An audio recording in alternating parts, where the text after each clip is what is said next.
우리 하나님 말씀 같이 보겠습니다. 출애굽기 30장 1절부터 10절까지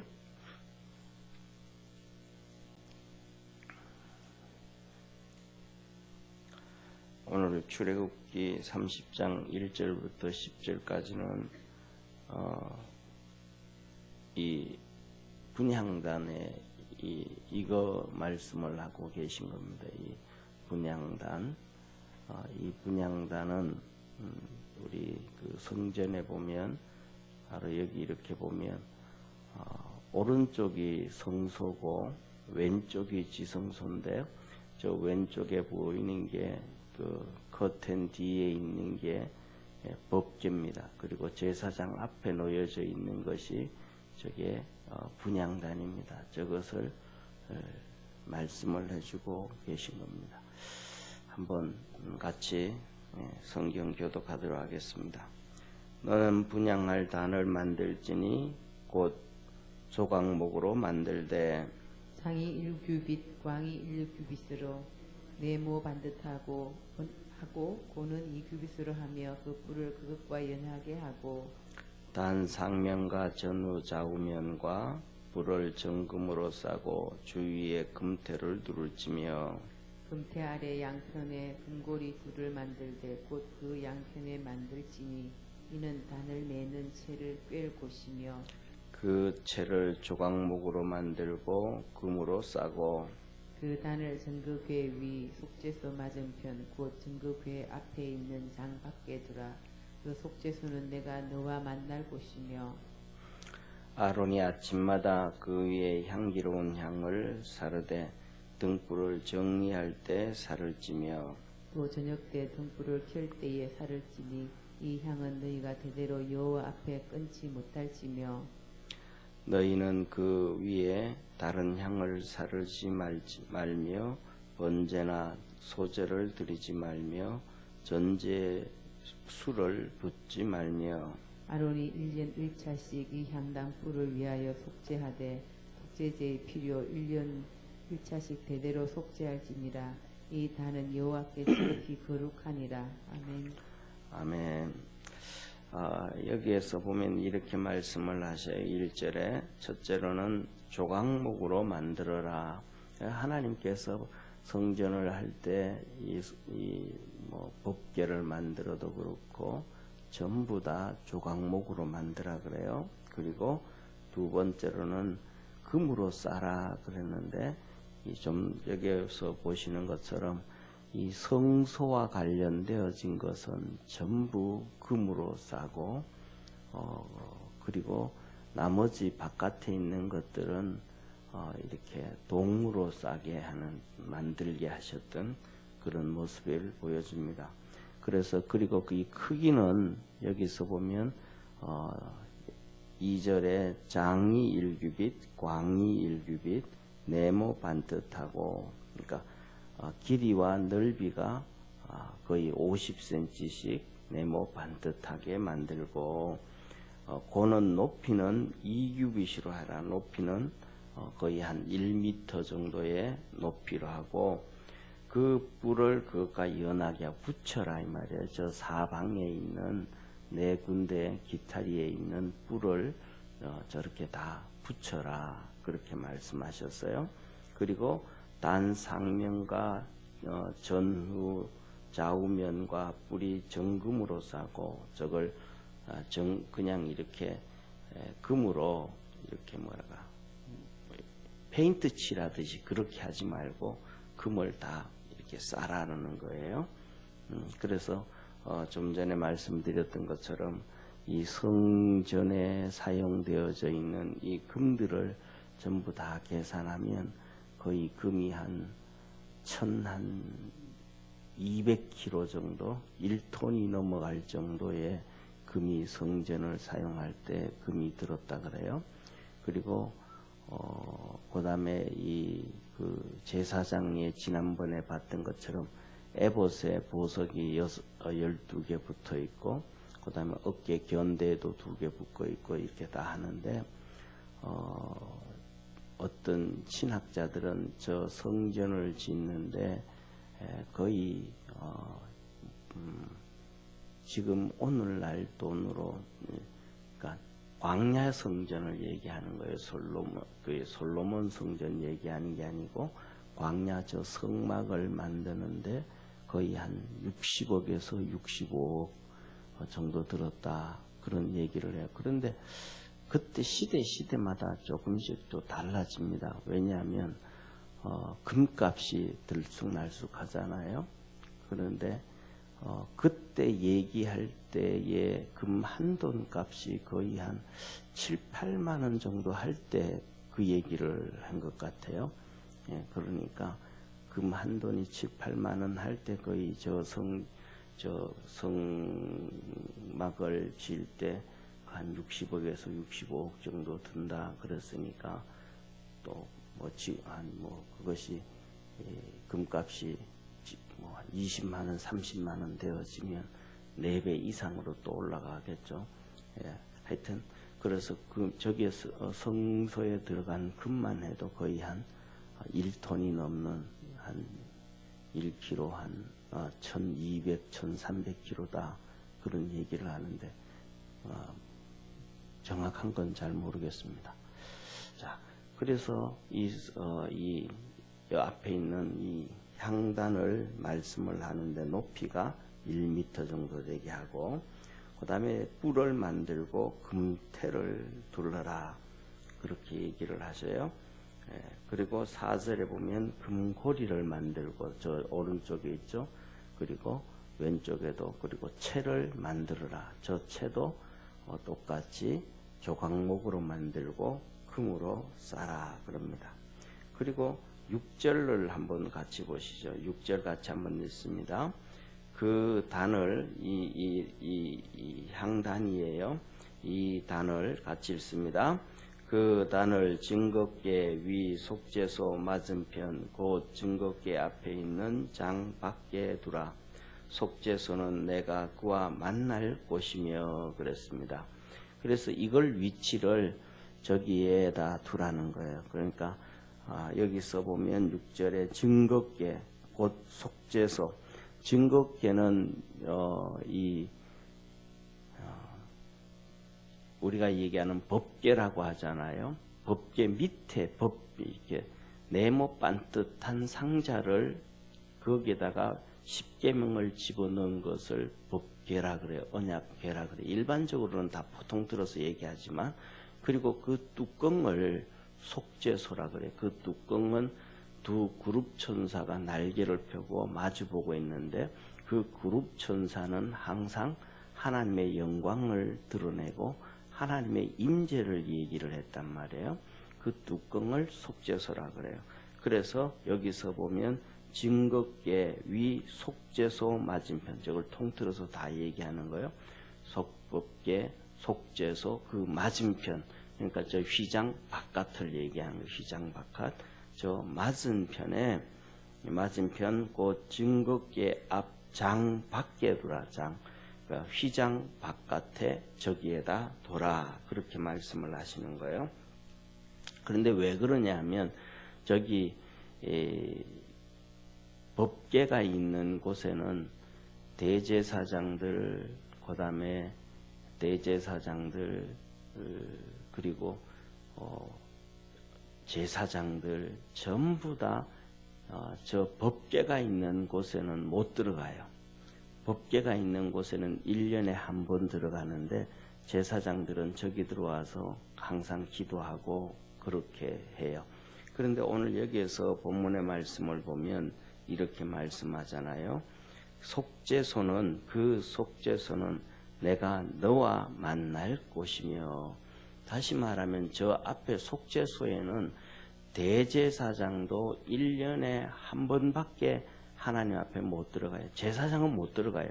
제사장 중에서도 대제사장 그러니까 아론의 이 후손들 중에서도 아론이 대제사장이었고 아론이 죽고 나면 아론의 장자가 대제사장이었고 그렇게 쭉 내려오다가 다윗 시대에 되면 이제 제사장들이 워낙 많아지잖아요. 그러니까 제사장들이 많아지니까 누가 대제사장 할 거냐에 대한 여러 가지 이러한 문제가 생긴 것 같아요. 성경에는 그렇게 나오지 않지만은. 그러니까 다윗이 그것을 정리해줘요. 그래서 다윗이 어떻게 정리를 하냐면, 쉽게 말하면 우리가 한국 같은 경우에도 예를 들면 뭐 박씨가 있다 그러면 박씨 중에서도 그 박씨들의 파가 있잖아요, 그죠? 박씨들의 똑같은 본이 같음에도 불구하고 파가 있습니다. 무슨 파 이런 파가 있는 것처럼 이 아론의 후손들도 이제 나이가 이렇게 많아지면 그 파가 생기게 되어지는 것처럼 그것을 중심으로 해서 24분파를 만듭니다. 24분파. 그래서 24분파를 만들어서 그 24그룹이 분파가 1년에 한 번씩 돌아가면서 대제사장을 맡아요. 그러니까 그냥 나이 많다고 맡는 것도 아니고 거기에서 이제 제비를 뽑기 시작해서 대제사장을 만드는데, 그러니까 이 대제사장이 된다는 것은 정말 하나님 앞에서 엄청난 축복이죠. 자기 분파의 대제사장이 되어질 수 있는 확률이 24년 만에 한 번씩 오는 거예요.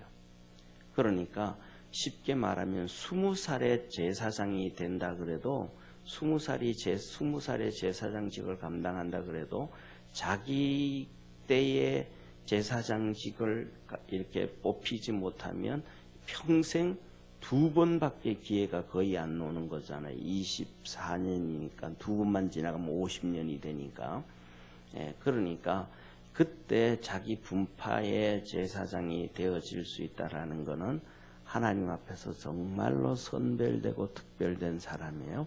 그런데 그 사람들도 1년에 한 번 저 법계 앞에 갈 수 있는 것은 한 번밖에 없는 거예요. 대속죄일날, 우리나라로 보면 9월 말에서 10월 초 사이 되는 그때 대속죄일날 한 번 들어갈 수 있는 거예요. 그래서 거기 들어가서 하나님, 우리는 뭐 성경 읽으면서 여호와 그러지만 이 하나님의 이름을 대제사장들만 한 번 불러요.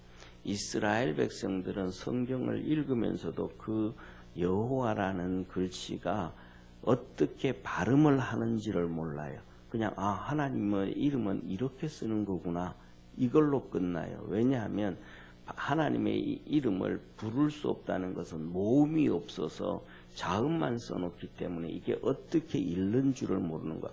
이 하나님의 이름을 이렇게 쓰는구나, 그것만 아는 거예요.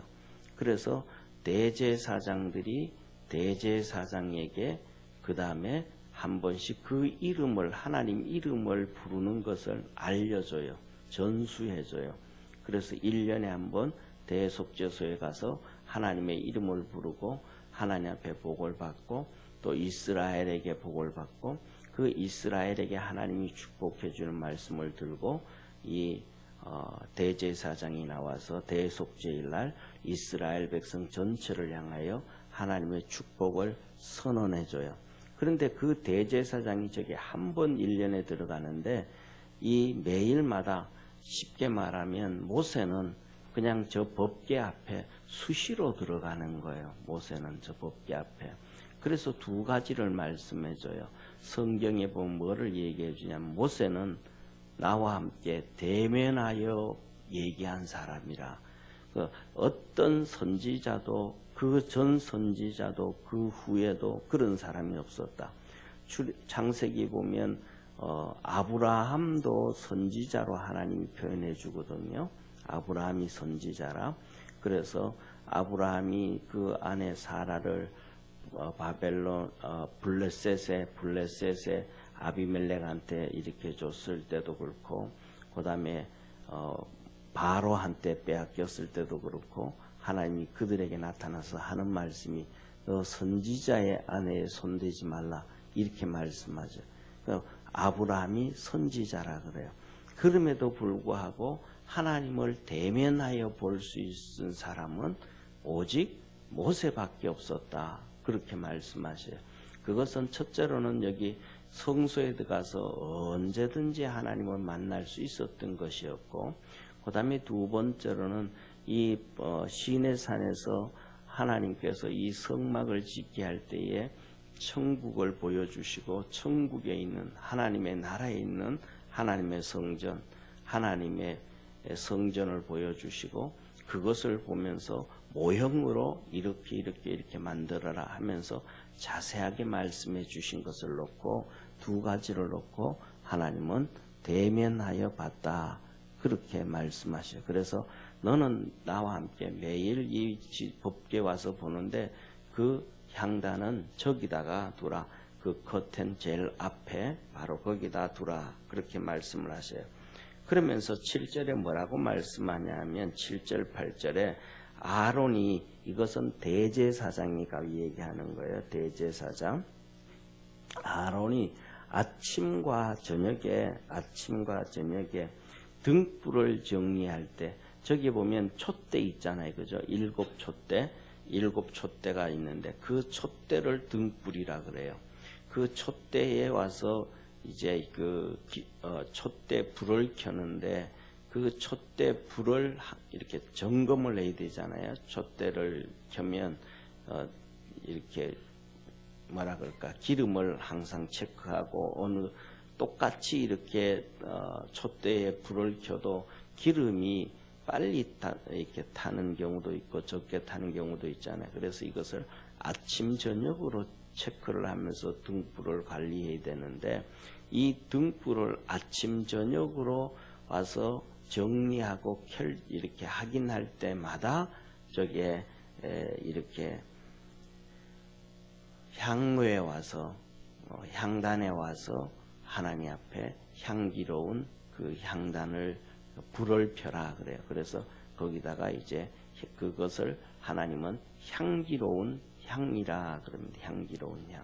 그래서 저기 아침 저녁으로 가서 하나님 앞에 향기로운 그 향을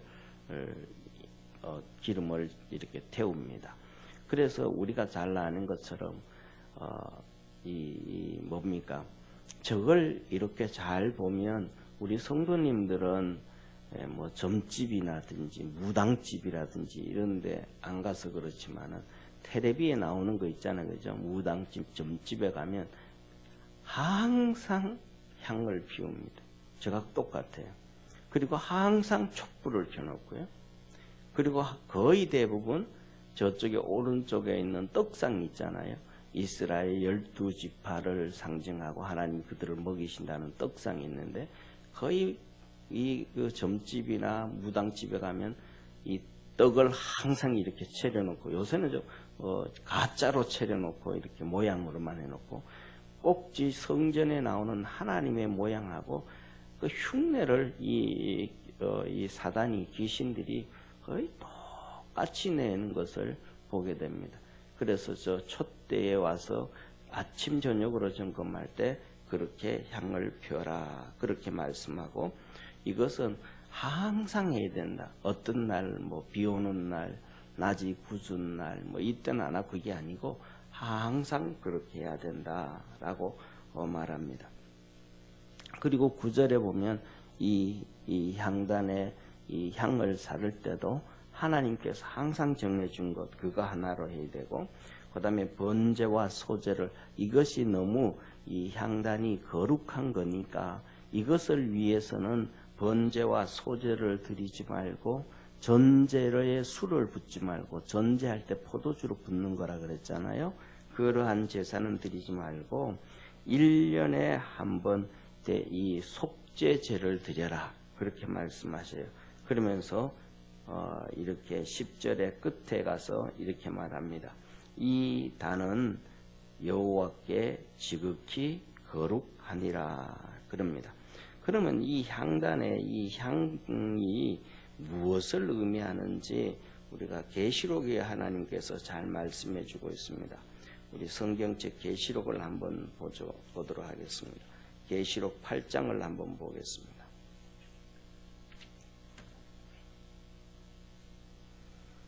계시록 8장 3절부터 5절까지 계시록 8장 3절부터 5절까지 우리 같이 한 목소리로 읽겠습니다. 계시록 8장 3절에서 5절까지입니다. 계시록 8장 3절에서 5절까지 같이 읽습니다. 시작. 또 다른 천사가 와서 제단 곁에 서서 금 향로를 가지고 많은 향을 받았으니 이는 모든 성도의 기도들과 합하여 보좌 앞 금단에 드리고자 함이라. 향연이 성도의 기도와 함께 천사의 손으로부터 하나님 앞으로 올라가는지라. 천사가 향로를 가지고 단 위에 불을 담아다가 땅에 쏟음에 내성과 음성과 번개와 지진이 나더라. 아멘. 여기서 보면 이 1절에 보면 7번째 인을 떼실 때에 그렇게 말씀을 하시는데, 그때 천사들이 제단에, 하나님의 제단에 저 향로에, 저 하늘나라에 저 향로가 있다 이 말이에요. 그래서 이 땅에 만들었던 모세의 저 성막은 하늘의 그림자라. 그래서 이것을 히브리서에 말씀하고 있잖아요. 하나님께서 히브리서에 보면 하늘의 성전을 다 보여주고 이것으로 모형으로 너가 이렇게 성막을 만들어라, 성전을 만들어라 그랬단 말이에요. 그래서 저걸 만들었는데 하늘나라의 저 모양에 똑같은 모양인지 아닌지는 우리가 가서 확인해 봐야지만 저것은 하늘나라의 모형이라 그랬단 말이에요. 하늘나라에 가면 똑같지는 않겠지만은 저런 구도로 되어져 있을 가능성이 아주 높죠.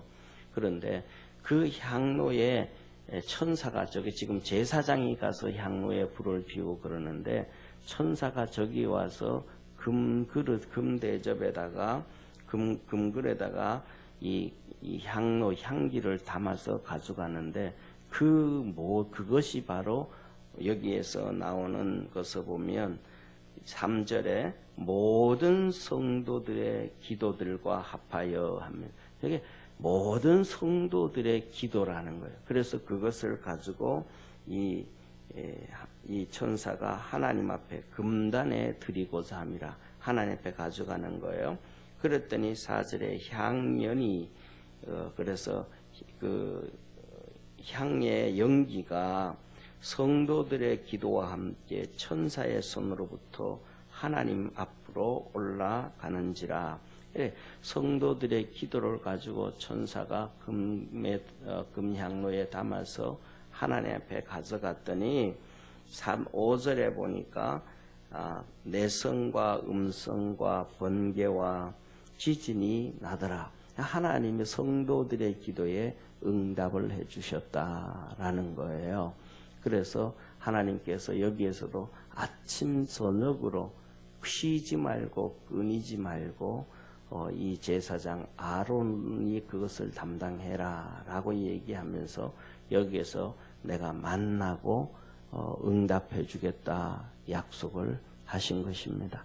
그래서 우리 믿음의 성도들이 새벽에 나와서 기도하고 또 평상시에도 기도하고 하는데 항상 이렇게 새벽에 와서도 아침에도 새벽에 교회 못 나왔을 때도 아침에 일어나서 하나님 앞에 기도하는 이러한 시간, 그리고 저녁에도 기도하는 시간을 항상 잊지 않고 가지기를 바랍니다.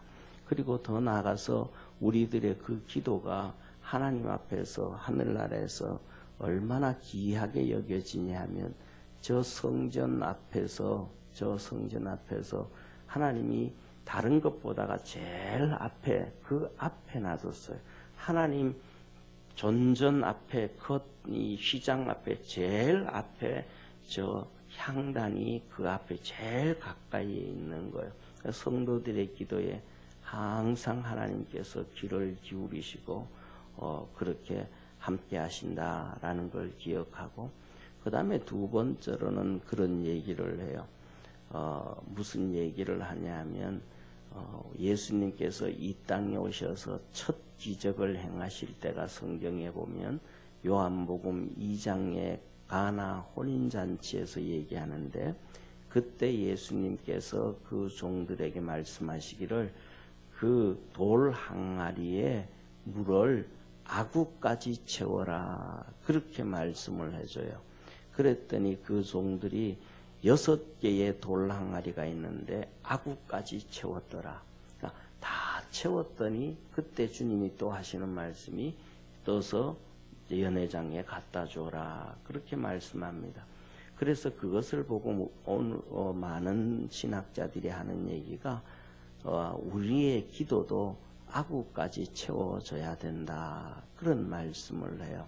그래서 우리가 기도 한 번을 했는데 그 기도 하나를 가지고 그냥 이렇게 하나님 앞에 갖다 드리고 그거 보다가는 우리의 기도가 하나님 앞에 채워져야 된다, 그런 얘기를 해. 쉽게 말하면 이렇게 이해하면 좀 맞지 않을까, 그런 생각을 해요.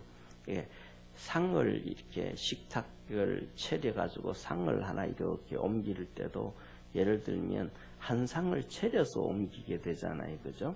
쉽게 말하면 뭐 반찬 하나 턱 만들어 놓고 이거 드세요, 그리고 그 다음에 또 밥 한 그릇 떠가지고 갖다 놓고 이거 드세요, 그리고 국 한 그릇 떠다 놓고 떠가지고 갖다 주고 이거 드세요. 그거는 그렇진 않잖아요. 한 상을 다 차려놓고 이렇게 드시라고 하는 것처럼 하나님 앞에서도 우리의 기도가 그렇게 채워져야 된다라고 얘기를 합니다. 그래서 하나님께서 우리에게 하시는 말씀이 너희가 선을 행하다가 낙심치 아니하면 때가 되매 거두리라 라고 하신 말씀도 그런 말씀과 비추어 볼 때 우리가 이해가 더 쉽지 않는가 싶습니다. 그래서 끊임없이 아침 저녁으로 하나님 앞에 기도하고 우리들의 기도가 하나님 앞에 그렇게 귀하다. 사단은 우리 신앙생활을 하는데 교묘하게 하나님 앞에 신앙생활 못하게 하는 것이 사단의 모습입니다. 그래서 이런 책도 있죠. 당신의 기도는 천국에서 쓰레기처럼 버려집니다. 세상에 얼마나 많은 사람들이 기도를 하는데 우리의 기도를 하나님이 다 알고 기억할 수 있겠습니까? 라고 하면서 기도하지 못하게 하는 이러한 정말로 잘못된 사람들이 정말로 많죠. 정말로 광명한 천사를 가장한 사단인 것처럼, 믿음 좋은 것처럼, 하나님을 잘 아는 것처럼, 영적인 세계를 잘 아는 것처럼 포장을 내서 성도들이 기도하지 못하게 하고 믿음으로 가지 못하게 하는 그러한 사단에게 잡혀져 있는 사악한 인간들이 정말로 차라리 그냥 그런 책을 안 쓰고 나는 신앙으로 잘못됐다, 이런 얘기하면 얼마나 솔직하겠어요. 그런데 자기는 정말로 신앙생활 잘 아는 것처럼, 성경을 아는 것처럼, 하나님을 아는 것처럼 거짓말을 해가지고 성도들한테 그런 얘기를, 책을 만들고 그런 것을 써서 성경을 잘 모르고 하나님을 모르는 성도들이 성경은 안 읽고 그걸 읽다가 보면 그럴 수 있겠네 하고 속아 넘어가는, 다시 말하면 창세기 3장에 사단 마귀가 아담과 하와에게 와서 너 이 선악과 따먹으면 눈이 밝아져서 하나님같이 될 것 같으니까 하나님이 못 먹게 했다.